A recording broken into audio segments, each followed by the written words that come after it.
Assalamualaikum warahmatullahi wabarakatuh. Selamat pagi ya. Nah, perkenalkan nama saya Mardian. Saya dari kelas C sore semester 3.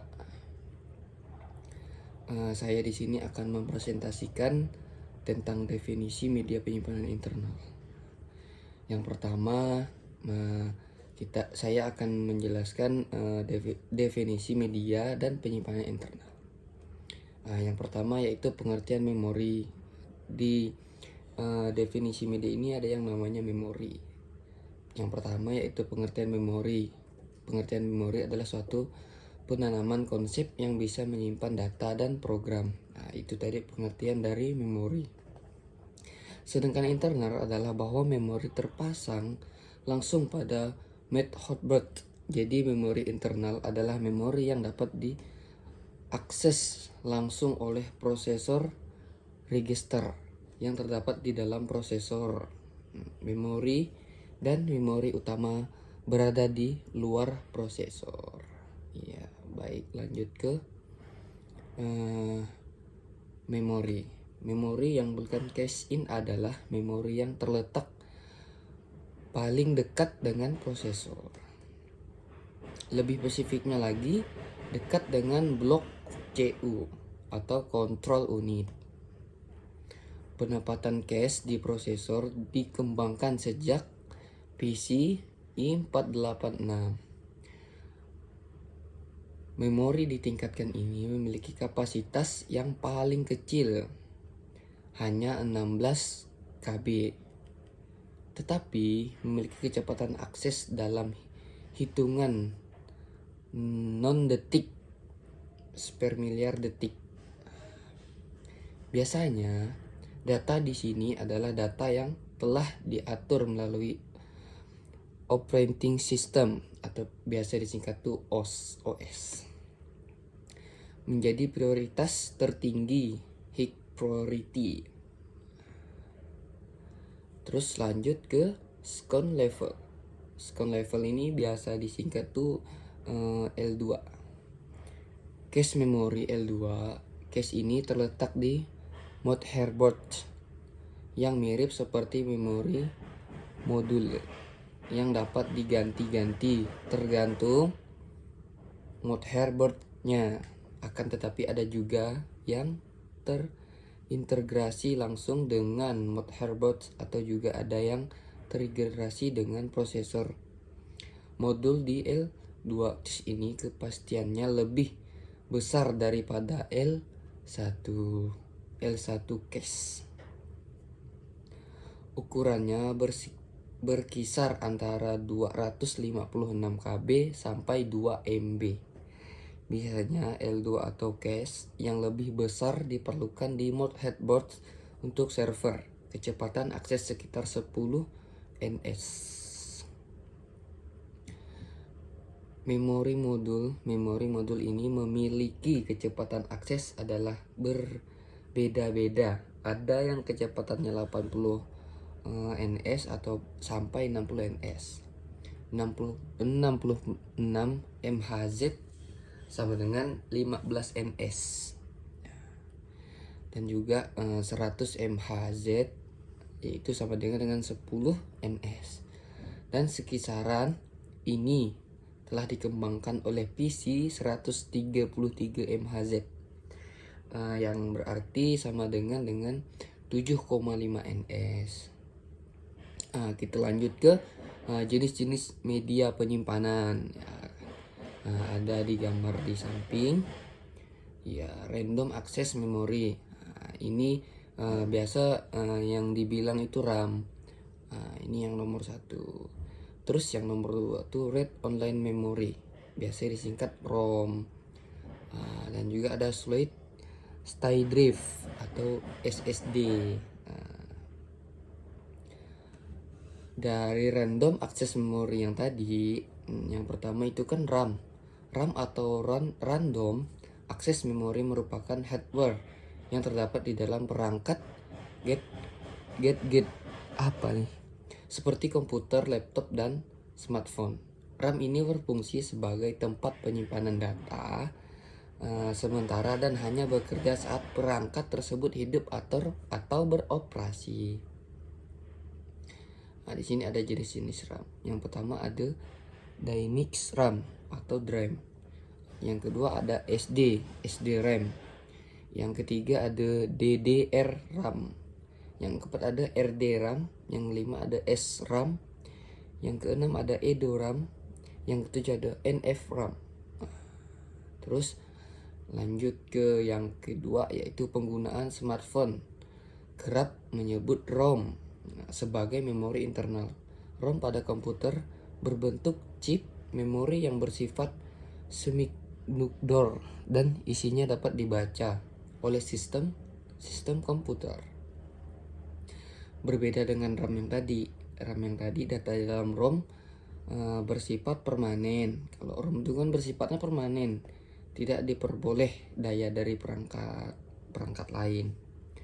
Kalau fungsi untuk ROM sendiri itu hampir mirip seperti RAM, yakni melancarkan kinerja sistem dalam perangkat agar pengguna lebih nyaman. Hanya saja ROM berguna untuk menyimpan OS serta firmware perangkat. Itu penjelasan tentang ROM ya, sedikit. Yang kedua yaitu SSD. SSD ini dibangun menggunakan rangkaian etch untuk menyimpan data atau file jenis ini.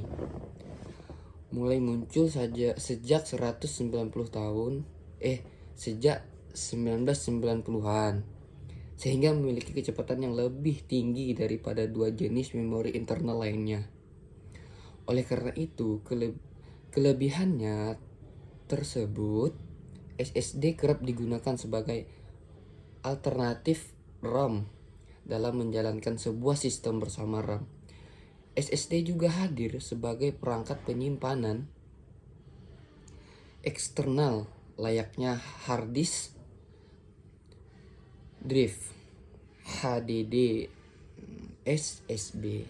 Eksternal biasanya dirancang berukuran lebih kecil sehingga praktis untuk dibawa kemanapun dibawa. Jadi SSD ini sangat mungil gitu, dan juga dia mempunyai kapasitas itu yang sangat banyak dan juga mudah dibawa kemana-mana gitu. Terus lanjut ke perbedaan memori internal dan eksternal. Tadi sudah dijelaskan ya. Kalau memori internal itu komponen-komponen yang berada di dalam. Kalau eksternal ini komponen-komponen penyimpanan yang berada di luar. Gitu. Di sini perbedaan dari letak dulu kan. Letak memori. Memori internal terletak dalam perangkat dan secara menyatu hingga tidak dapat dicabut gitu. Jadi letak memori internal terletak dalam perangkat rancangan secara menyatu. Jadi letak memori ini terletak di dalam sehingga tidak dapat dicabut. Sementara itu, memori eksternal berada di perangkat dan dapat dicabut dari perangkat yang lain. Jadi kalau bedanya letak memori internal dan juga eksternal, yang pertama letak sudah berbeda, dan juga kalau memori yang internal itu tidak bisa dicabut atau tidak bisa dibawa lagi. Kalau memori eksternalnya bisa dicabut dari perangkat lain. Terus yang kedua, kemudian saat pemindahan data, di sini pemindahan datanya gitu, yang dari internal maupun eksternal. Yang pertama itu kita membahas internal. Penyimpanan internal ini telah dipasang konfigurasi keamanan sehingga lebih sulit melakukan tugas komputasi data, memindahkan dan menghapus data. Jadi untuk yang di internal, memori penyimpanan internal itu sangat sulit untuk melakukan komputasinya atau pemindahan datanya gitu. Dan juga menghapusnya itu sangat sulit gitu. Terus untuk eksternalnya, eksternal itu lebih agak mudah untuk dipindahkan maupun dicabut gitu. Dan juga konfigurasi keamanan sistemnya tidak tersedia pada memori eksternal sehingga data lebih mudah dipindahkan. Jadi konfigurasi keamanan sistemnya tidak tersedia di memori, jadi eksternal sehingga data lebih mudah dipindahkan. Jadi kalau memori eksternal ataupun memori di luar itu datanya tuh lebih mudah untuk dipindahkan karena tadi memiliki yang namanya eksternal, yaitu di luar gitu. Terus ada juga yang namanya resiko kehilangan. Resiko kehilangan ini ada perbedaannya juga, yaitu perbedaan terakhir dapat dilihat dari resiko kehilangan data. Data di memori internal lebih mudah hilang karena sistem bisa menghapusnya sewaktu-waktu sementara itu. Jadi ingin menghapus data gitu kan. Jadi kalau untuk memori yang di dalam ataupun memori internal itu lebih mudah menghapusnya. Karena dari sistemnya itu sangat mudah untuk menghapusnya. Sewaktu-waktu kita pengen menghapus ya tinggal kita hapus aja gitu. Sementara itu data di memori eksternal ataupun yang di luar tidak terikat pada perangkat sehingga tidak mudah hilang atau rusak. Jadi kalau untuk resiko kehilangan di eksternal itu tidak mudah hilang atau tidak mudah rusak untuk memori eksternalnya gitu. Mungkin ya tentang presentasi saya hari ini mungkin cukup sampai di situ gitu. Jadi jika ada kata ataupun tingkah laku saya yang memang kurang berkenan, saya mohon maaf. Sekian dari saya. Wassalamualaikum warahmatullahi wabarakatuh.